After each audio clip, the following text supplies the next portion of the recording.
Court से बरी होने के बाद ब्रजभूषण शरण सिंह पहली बार लखनऊ पहुंचे और राजधानी में उनका स्वागत जिस अंदाज में हुआ उसने यूपी की सियासत में नई चर्चा जरूर छेड़ दी है।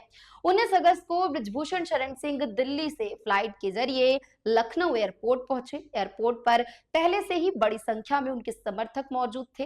ढोल नगाड़ों के साथ नारेबाजी हुई और समर्थकों ने उनका जोरदार स्वागत किया। ब्रजभूषण गेरुआ पगड़ी में समर्थकों का अभिवादन करते नजर आए और उन्होंने भी साफ कहा कि लखनऊ उनका घर है। लेकिन असली तस्वीर एयरपोर्ट के बाहर निकलने के बाद दिखाई दी। ब्रजभूषण करीब 100 गाड़ियों के काफिले के साथ लखनऊ की सड़कों पर निकले। उनके स्वागत के लिए पूरे शहर में करीब 40 जगहों पर कार्यक्रम रखे गए थे।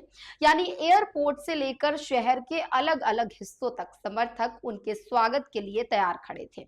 कहीं फूल मालाओं से उनका स्वागत हुआ तो कहीं ढोल नगाड़े बजे तो कहीं समर्थकों ने नारेबाजी की। आलमबाग पुल के पास तो ब्रजभूषण को क्रेन के जरिए विशाल माला पहनाई गई। इसके बाद अवध बिहार इलाके में 2 बुलडोजर के जरिए उन पर फूल बरसाए गए। यानी स्वागत सिर्फ भीड़ तक ही सीमित नहीं था, बल्कि जगह जगह अलग अलग तरीके से ब्रजभूषण की ताकत और उनके समर्थकों का उत्साह भी देखने की कोशिश की गई। क्योंकि यूपी में अगला विधानसभा चुनाव 2027 में होना है। चुनाव से पहले राजधानी में करीब 40 जगहों पर किसी नेता का इस तरह से इतना भव्य स्वागत होना सिर्फ समर्थकों का उत्साह है या फिर कोई सियासी संदेश, इस पर चर्चा होना लाजिमी है। ब्रजभूषण शरण सिंह की राजनीतिक पकड़ खास तौर पर गोंडा और उसके आसपास के इलाकों में मानी जाती है। ऐसे में 2027 से पहले उनका इस तरह सार्वजनिक तौर पर सक्रिय नजर आना कई सवाल खड़े करता है। क्या ब्रजभूषण एक बार फिर यूपी की राजनीति में अपनी मजबूत मौजूदगी दर्ज कराना चाहते हैं? क्या ये पूरा आयोजन सिर्फ कोर्ट से बरी होने के बाद समर्थकों का जश्न था या फिर 2027 के चुनाव से पहले ब्रजभूषण के समर्थक अपनी राजनीतिक ताकत का मैसेज देना चाहते हैं?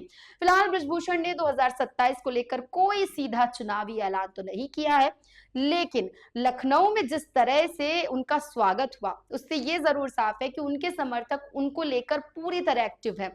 और इसी लखनऊ दौरे में ब्रजभूषण का एक और बयान खास चर्चा में आ गया है। पूर्व केंद्रीय शिक्षा मंत्री धर्मेंद्र प्रधान से मुलाकात को लेकर जब उनसे सवाल पूछा गया तो ब्रजभूषण ने धर्मेंद्र प्रधान का खुलकर बचाव किया। उन्होंने कहा कि धर्मेंद्र प्रधान अच्छे आदमी हैं, उनका कोई दोष नहीं था, सिस्टम का दोष था। मुलाकात हुई है, क्या कहेंगे? बहुत अच्छे आदमी है वो, बहुत अच्छे आदमी है। धर्मेंद्र प्रधान जी का दोष नहीं था, सिस्टम का दोष था।